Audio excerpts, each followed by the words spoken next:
Hello everyone. So today we will discuss about the optical sources.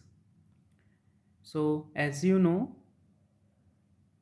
कि जब भी हम कोई ऑप्टिकल ट्रांसमीटर डिजाइन करते हैं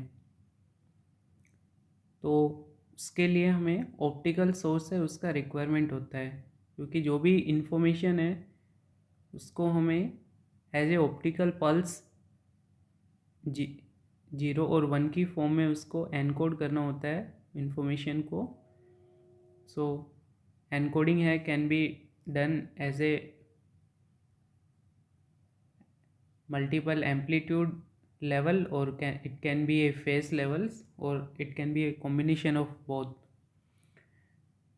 So ये रिक्वायरमेंट पूरी करने के लिए जो ऑप्टिकल सोर्सेस हैं वो हम डिज़ाइन करते हैं. तो उसमें सबसे फर्स्ट आता है हमारा कि कोई भी ऑप्टिकल सोर्स है उसमें क्या क्या उसके पैरामीटर्स, जो क्रिटिकल पैरामीटर्स है या क्या क्या ऑप्टिकल सोर्स है उसकी कैरेक्टरिस्टिक्स हैं वो होना चाहिए. तो I am listing some important or critical parameters, so you can note it down. Critical parameters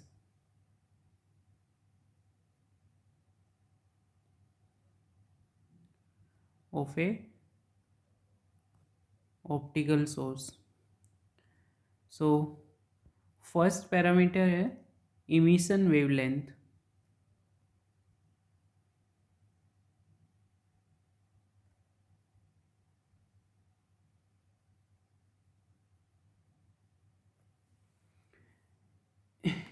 emission wavelength क्या होता है कि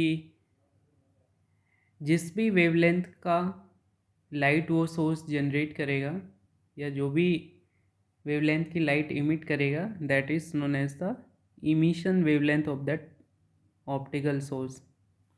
और इसका इम्पोर्टेंस क्या है इन ऑप्टिकल कम्युनिकेशन में, क्योंकि जब भी हम डेटा ट्रांसफ़र करते हैं, ऑप्टिकल पल्स की फॉर्म में डेटा को ट्रांसमिट करते हैं, तो जब चैनल के थ्रू वो पल्स ट्रैवल करता है या डेटा ट्रांसफ़र होता है, तो चैनल में जो डिस्पर्जन होता है वो डिपेंड करता है कि आपका जो वेवलेंथ है वो कितना है, क्योंकि डिफरेंट डिफरेंट वेवलेंथ के लिए चैनल है उसमें उसका स्पीड डिफरेंट डिफरेंट होगा लाइट पल्स का. और उसी की स्टडी के लिए या उस डिस्पर्जन को मिनिमाइज़ करने के लिए जो इमिशन ऑफ वेवलेंथ है सोर्स का, उसकी नॉलेज होना ज़रूरी है. देन सेकंड पैरामीटर्स है spectral width.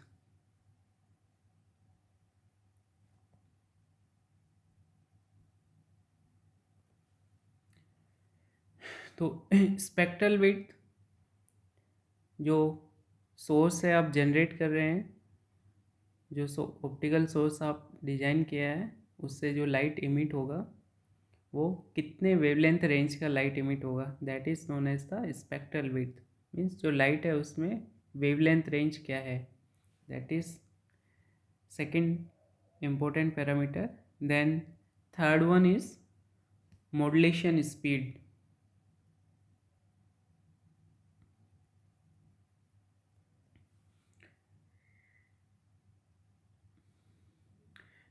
So the source should have the capability of amplitude and phase modulation, and additionally the bandwidth of or the speed of modulation is also important in case of direct modulation, since that decides the maximum data rate that a source can provide. And the next parameter is power.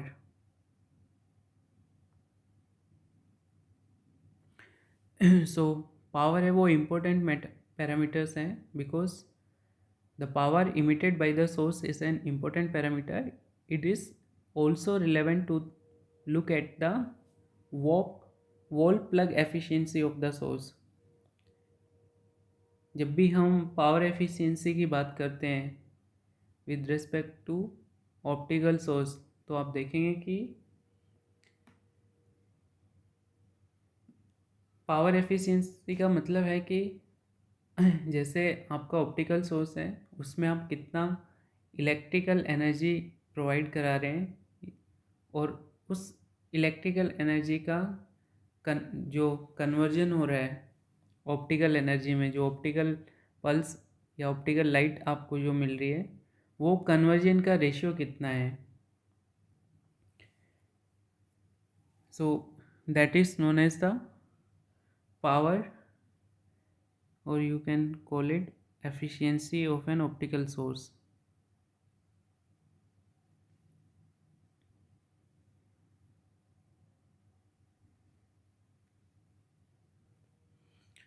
So ये total 4 आपके important parameters हैं.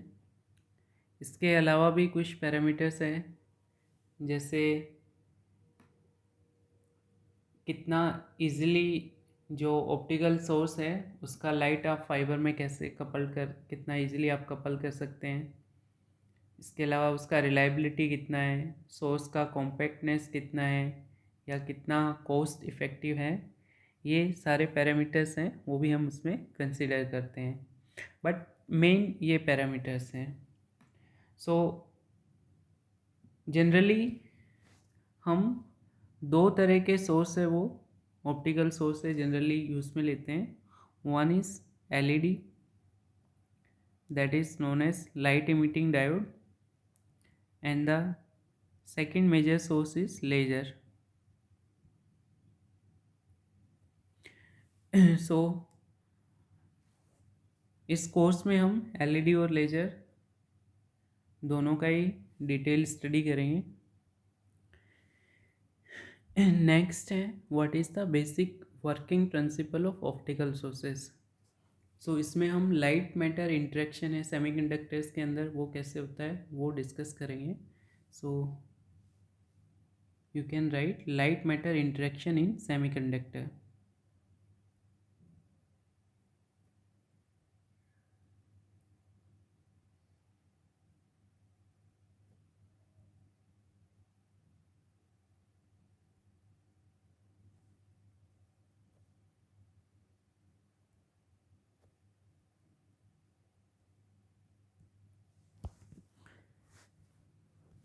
सो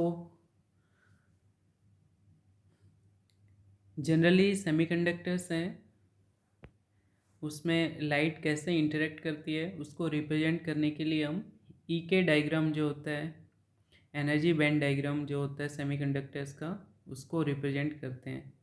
और energy band diagram के according ही semiconductors है उसको हम 2 category में divide करते हैं. आप लोगों ने EDC कोर्स में, इलेक्ट्रॉनिक्स डिवाइस कोर्स में पढ़ा होगा कि एक डायरेक्ट बैंड गैप सेमीकंडक्टर्स होते हैं और दूसरे इनडायरेक्ट बैंड गैप सेमीकंडक्टर्स होते हैं.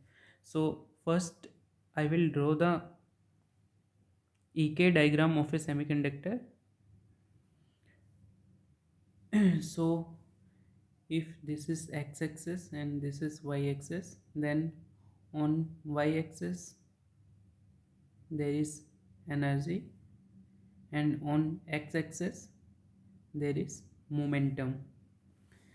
So जब आप कोई भी सेमीकंडक्टर है उसका एनर्जी बैंड डायग्राम अगर रिप्रेजेंट करते हैं तो ये नीचे आपका वैलेंस बैंड होता है, देन ऊपर कंडक्शन बैंड होता है, और इन दोनों के एनर्जी में जो डिफरेंस होता है that is known as the band gap of the semiconductor.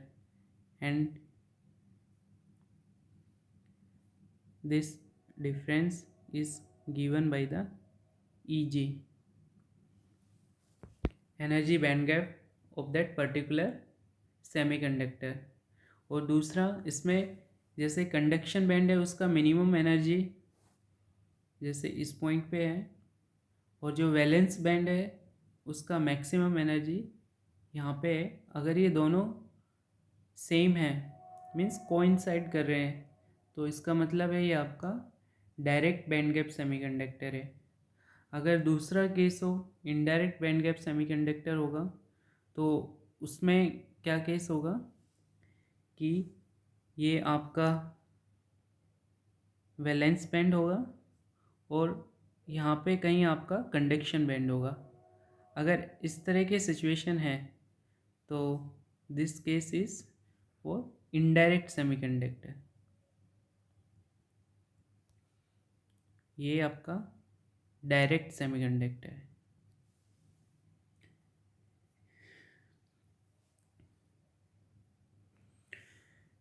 सो यहाँ पे बेसिकली 3 फिनोमेना पॉसिबल है। जैसे सपोज कोई भी सेमीकंडक्टर है, डायरेक्ट बैंड गैप सेमीकंडक्टर है, उस पर आपने कोई फोटोन इंसिडेंट किया, तो वो फोटोन क्या करेगा कि जो भी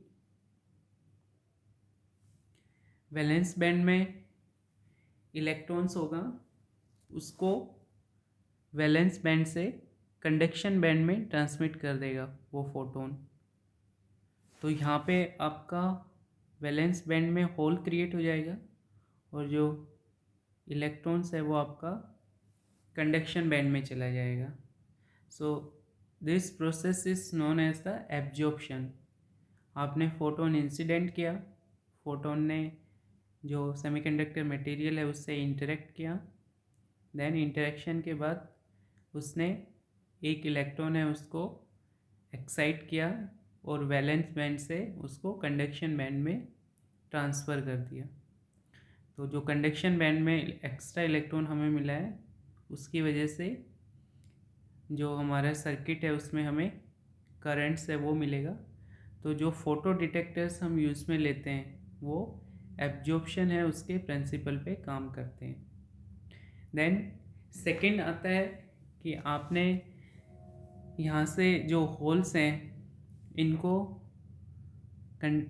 वैलेंस बैंड से कंडक्शन बैंड में एक्साइट कर दिया है। देन वापस अगर ये इलेक्ट्रॉन कंडक्शन बैंड से वैलेंस बैंड में ट्रांजिशन करता है तो उस केस में क्या होगा, इनके दोनों का जो एनर्जी लेवल है, suppose this is E2, this is E1, then इसका जो डिफरेंस है उसके बराबर एनर्जी का जो फोटोन है h न्यू वो रिलीज़ करेगा। तो जो LED सोर्सेस होते हैं, लाइट इमिटिंग डायोड्स होते हैं, वो इस इमिशन के प्रिंसिपल पे काम करते हैं। इस टाइप का जो स्पॉन्टेनियस इमिशन इसको बोलते हैं, जिसमें कंडक्शन बैंड से इलेक्ट्रॉन वैलेंस बैंड में ट्रांजिशन करता है और दोनों के एनर्जी बैंड में जो डिफरेंस होता है वो उस एनर्जी बैंड के इक्विवेलेंट का फोटोन है वो रिलीज़ होता है। इसको स्पॉन्टेनियस इमिशन बोलते हैं क्योंकि इसमें जो फोटोन्स है, सपोज ये एक चीज़ और आपको याद रखना है कि जो वैलेंस बैंड होता है और कंडक्शन बैंड होता है वो दोनों में जो एनर्जी लेवल्स हैं वो डिस्क्रिटाइज होते हैं, कंटिन्यूस नहीं होते हैं। यहाँ पे ये सपोज E1 है तो देन ये डिस्क्रिटाइज लेवल्स होते हैं। सिमिलरली जो कंडक्शन बैंड है वहाँ पे भी कंटिन्यूस एनर्जी बैंड्स नहीं होते हैं, डिस्क्रिटाइज फॉर्म में होते हैं, डिस्क्रीट फॉर्म में होते हैं। तो यहाँ से वैलेंस बैंड से इलेक्ट्रॉन है वो किसी भी एनर्जी बैंड में यहाँ पे जा सकता है, कंडक्शन बैंड के डिस्क्रीट जो लेवल्स होते हैं किसी में भी जा सकता है, और वापस से जब ट्रांजिशन करता है वैलेंस बैंड में तो किसी भी कंडक्शन बैंड से किसी भी वैलेंस बैंड में वो आ सकता है, जितना उसके पास एनर्जी होगा उसके बेसिस पे। तो जो स्पॉन्टेनियस इमिशन होता है उसमें यही होता है कि जो ये एनर्जी लेवल्स है ये डिफरेंट डिफरेंट हो सकता है। सो जो हमारे पास जो फोटोन्स है H-1, H-2, इस तरह से डिफरेंट डिफरेंट वेवलेंथ्स की लाइट है वो हमें मिलती है। सो इसीलिए जनरली जो LED सोर्सेस होते हैं उनसे जो लाइट इमिट होती है वो उसका स्पेक्ट्रल विड्थ है वो उसका स्पेक्ट्रल विड्थ है वो बहुत ज़्यादा होता है, और एलईडी है वो स्पॉन्टेनियस इमिशन के प्रिंसिपल पे काम करता है। देन लास्ट है लेज़र। लेज़र कैसे वर्क करेगा? फर्स्ट एब्जॉर्प्शन था, एब्जॉर्प्शन बेस पे फोटो डिटेक्टर्स काम करते हैं। सेकंड एलईडी है, वो स्पॉन्टेनियस एमिशन है उसके ऊपर काम करता है।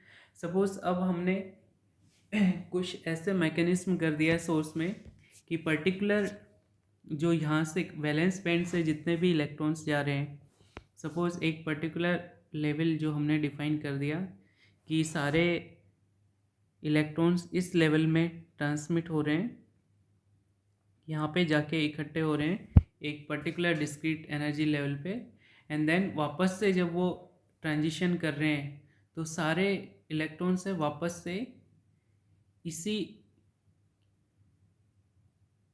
एनर्जी लेवल में ट्रांसमिट कर रहे हैं। मीन्स जितने भी फोटोन्स आपके पास रिलीज हो रहे हैं सबका जो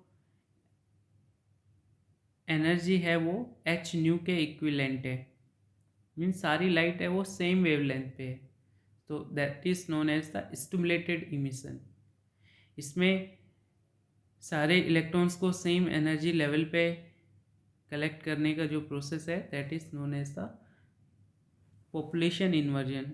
सो लेजर है उसका प्रिंसिपल है पॉपुलेशन इन्वर्जन, और जब वापस से ये नंबर ऑफ इलेक्ट्रॉन्स वापस से वैलेंस बैंड में ट्रांजिशन करते हैं तो इक्वल वेवलेंथ या सेम एनर्जी के फोटोन से रिलीज करते हैं, and that process is known as the stimulated emission.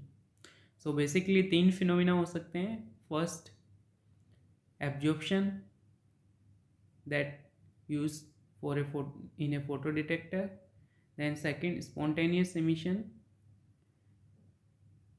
LED है वो इसके ऊपर इस प्रिंसिपल पे काम करता है। देन लास्ट है लेजर डायोड्स जो स्टिमुलेटेड इमिशन है उसके ऊपर वर्क करता है। नेक्स्ट है recombination of electron hole pairs. So जैसे ही हम कैरियर्स इंजेक्ट करते हैं दिस कोई भी ऑप्टिकल सोर्स है उसमें, तो रिकॉम्बिनेशन रेट है दैट इज गिवन बाई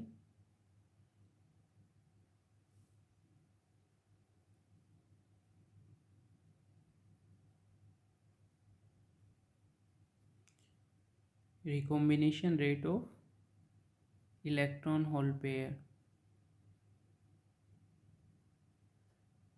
और ये जनरली dn बाई dt से इसको डिनोट करते हैं, और ये -n अपॉन टाउ, जहाँ पे n क्या है? Carrier density. Carrier density means number of carriers per unit volume, और टाउ कैरियर लाइफ टाइम। तो नेगेटिव साइंस क्यों लगाया है? क्योंकि कैरियर डेंसिटी है वो डिक्रीज होती है, इलेक्ट्रॉन होल्स पेयर्स है उनका रिकॉम्बिनेशन होता है, तो नंबर ऑफ चार्ज कैरियर्स है वो डिक्रीज होते जाते हैं। ये पैरामीटर से हम इसका कोई भी ऑप्टिकल सोर्स है उसका क्वांटम एफिशिएंसी कैलकुलेट करने के लिए उसका रिक्वायरमेंट होता है। तो ये रिकॉम्बिनेशन रेट क्या होता है, कैरियर डेंसिटी क्या होता है, ये सारी चीज़ें जब हम इलेक्ट्रॉनिक्स डिवाइस हमने लास्ट सेमेस्टर में पढ़ा था बेसिक इलेक्ट्रॉनिक्स, तो उसमें कवर किया था। तो ये फर्स्ट है। देन सेकंड, अगर हम कैरियर डेंसिटी डिकेस देखें तो देखा था हमने जो कैरियर है उसकी density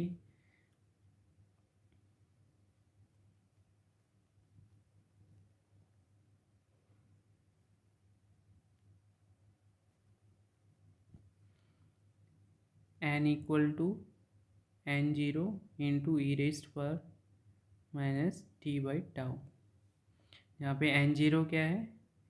t equal to t0 पे या t इक्वल टू 0 इनिशियली कितना कैरियर्स है that is given by this equation.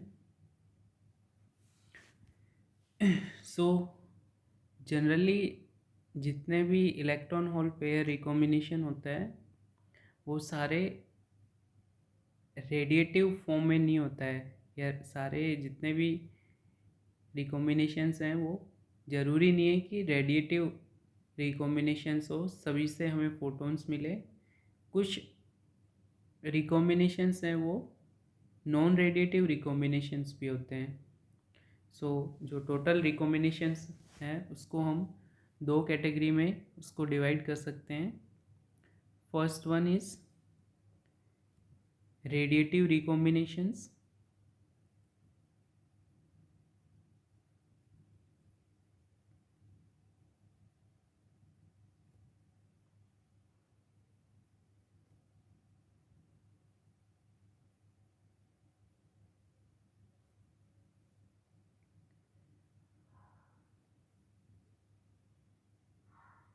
Radiative recombinations में कौन से रिकॉम्बिनेशंस आई हैं जिनमें फोटोन जनरेट होता है? So electron hole recombine,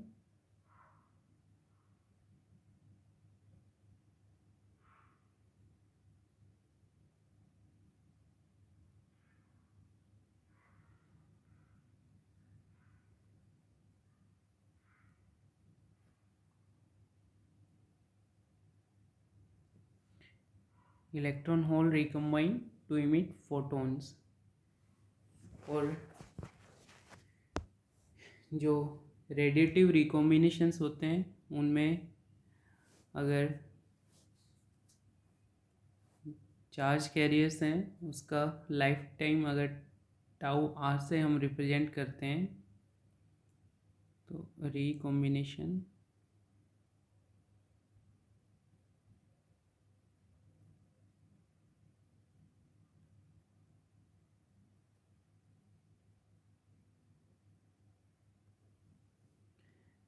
then जो रिकॉम्बिनेशन रेट है वो हम कैसे डिफाइन कर सकते हैं?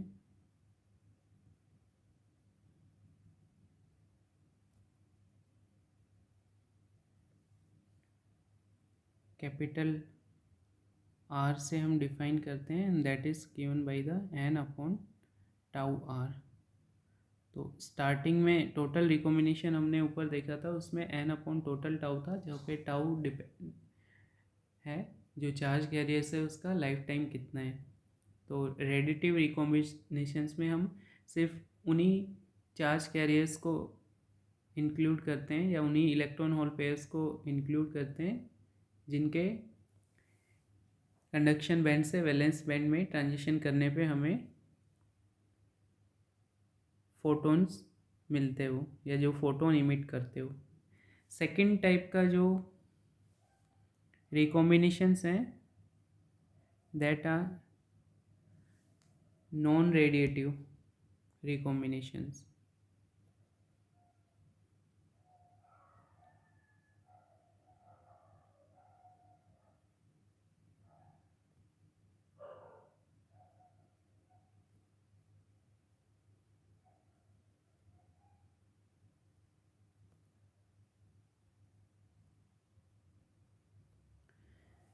नॉन रेडिएटिव रिकॉम्बिनेशंस में क्या जो इलेक्ट्रॉन होल पेयर्स हैं वो रिकम्बाइन होके फोटोन की जगह फोनॉन्स मिलता है। तो इसमें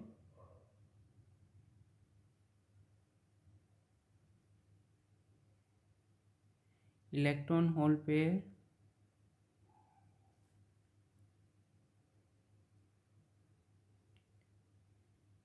recombine to emit phonons.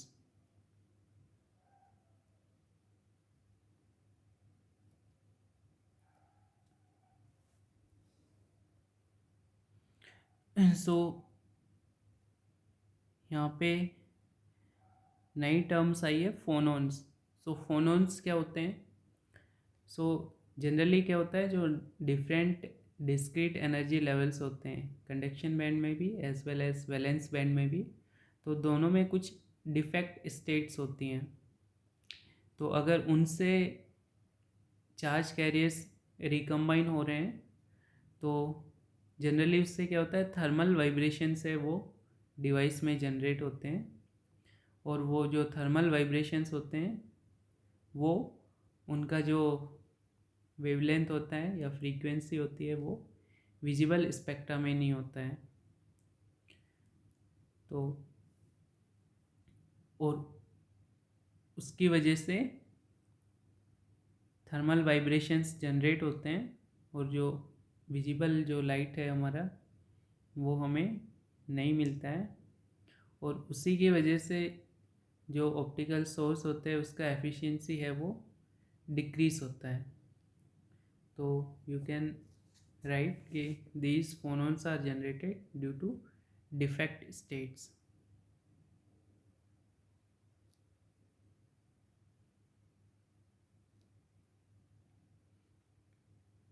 And non-radiative recombinations is also known as the Auger recombinations.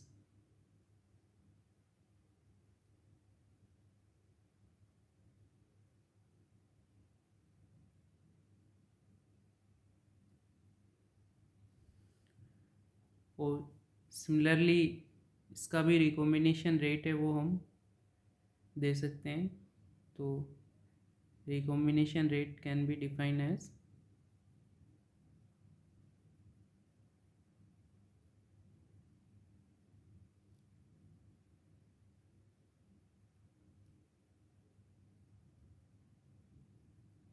R non-radiative equal to n upon tau n R.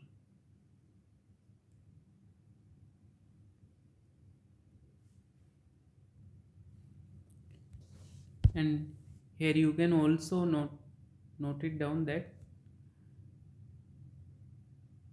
non-radiative recombination reduce the efficiency of a photon generation.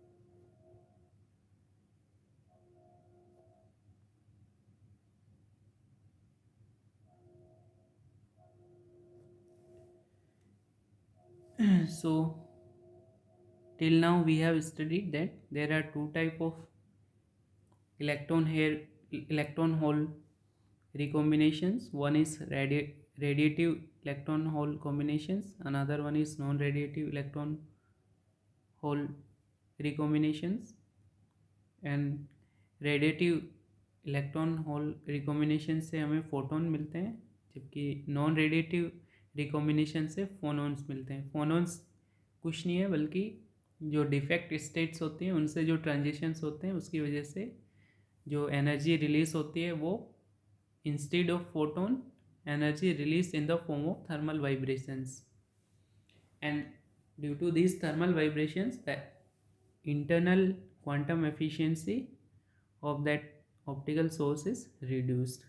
And how can we define the internal quantum efficiency? So you can write that the internal quantum efficiency is given by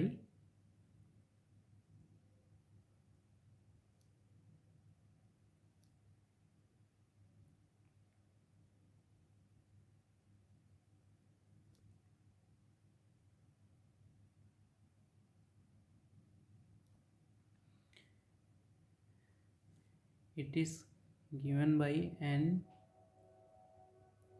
neta internal, and that is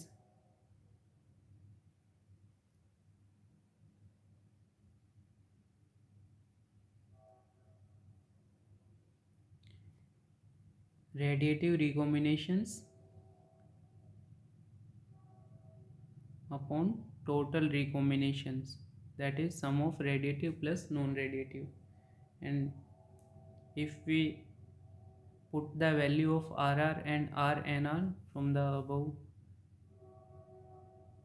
slides, then we can write it n upon tau R upon n upon tau R plus n upon tau N R, N cancel out हो जाएगा, तो जो total internal efficiency है that is given by tau N R upon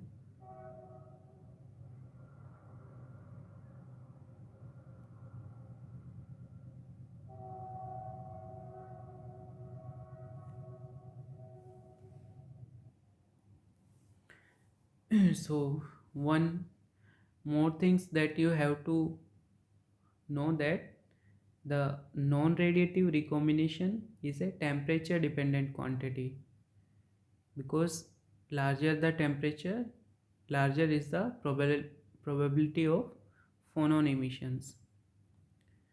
So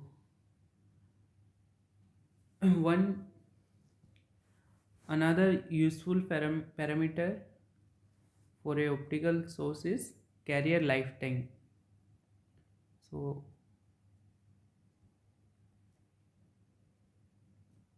carrier lifetime that we have used in earlier expression, that is given by tau. So carrier lifetime is a combination of radiative and non-radiative recombinations lifetime, and it is given by 1 upon tau equal to 1 upon tau radiative plus 1 upon tau non-radiative.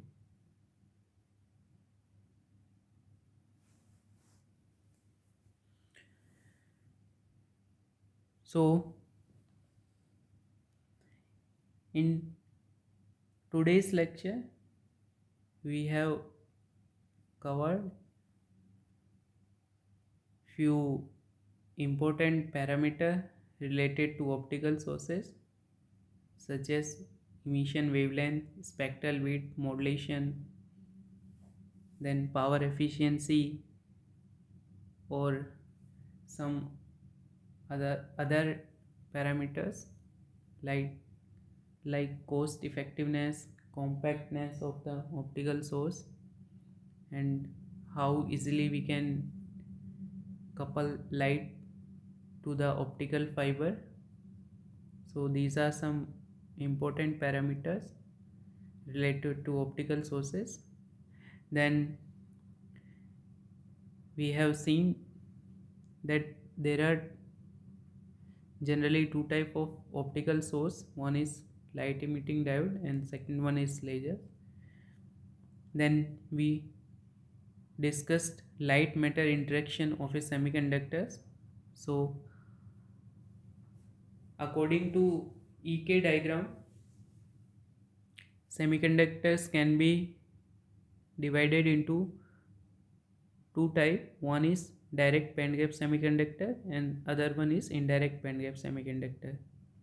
If highest energy level of valence band coincide with the lowest energy level of conduction band, then this type of semiconductor is known as direct band gap semiconductors. And if these are not coincide, then this type of semiconductor is known as indirect band gap semiconductor. And for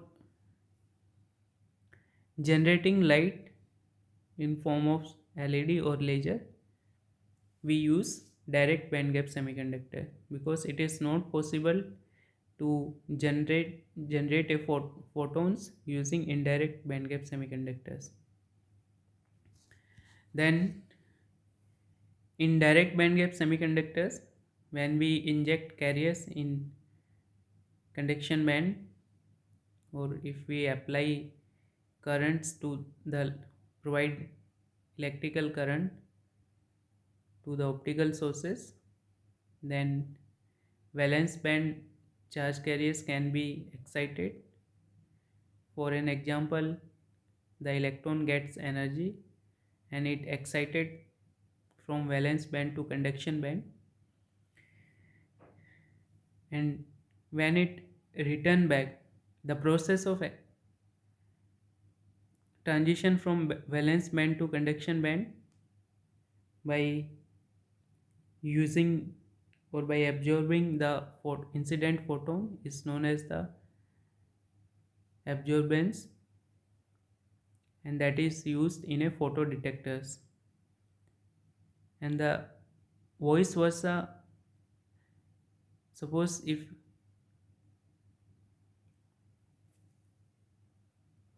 by using electrical current we excited some electrons from valence band to conduction band, then after their after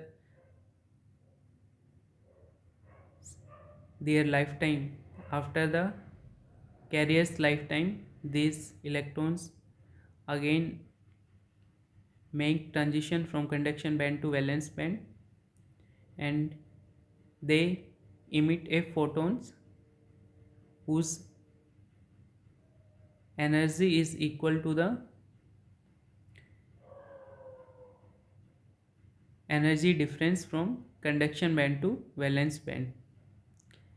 And if the electron make transition from different discrete energy level to different discrete energy level in valence band, then this type of emission is known as the spontaneous emission, and LED works on that principle, and that's why we have a large spectral width in a LED. Now by using some mechanism, if it is possible to transit all these electrons in a particular energy level in conduction band and make them possible to transit simultaneously in a particular energy level, discrete energy level in valence band, then this type of phenomena is known as population inversion, and the emission is known as stimulated emission, and later work on the principle of stimulated emission. So by this EK diagram we can understand the phenomena of absorption, spontaneous emission and stimulated emission. Then we have discussed some basic recombination parameters. One is recombination rate, that is given by dn by dt minus n upon tau. N is the charge carrier density and tau is the carrier's lifetime, and it decays as the expression shown here, n equal to n0 e raised to power minus t upon tau, where n0 is the initial concentration of charge carriers. Then we have seen that these radiation recombinations can be, these electron hole pair recombinations can be of two type. One is radiative recombinations, another one is non-radiative recombination. So those recombinations who generate photon is known as radiative recombinations, and those electron hole recombinations that generate thermal vibration are known as non-radiative recombinations. And due to the non-radiative recombinations, the internal quantum efficiency of a optical source is reduced, and this internal quantum efficiency is given by the ratio of radiative recombinations upon total recombinations. And if we put the value of RR and RNR from the above expression, then we reach or calculate internal quantum efficiency neta internal equal to tau nr upon tau nr plus tau r, where tau nr and tau are the charge carrier's lifetime in non-recombination and recombination phenomena. Then we have also discussed one important parameter, carrier lifetime. Carrier lifetime is defined as the time of the electron hole pair generation to electron hole pair recombination, and it is given by this formula 1 by tau equal to 1 upon tau r plus 1 upon tau nr. So for today's lecture, I think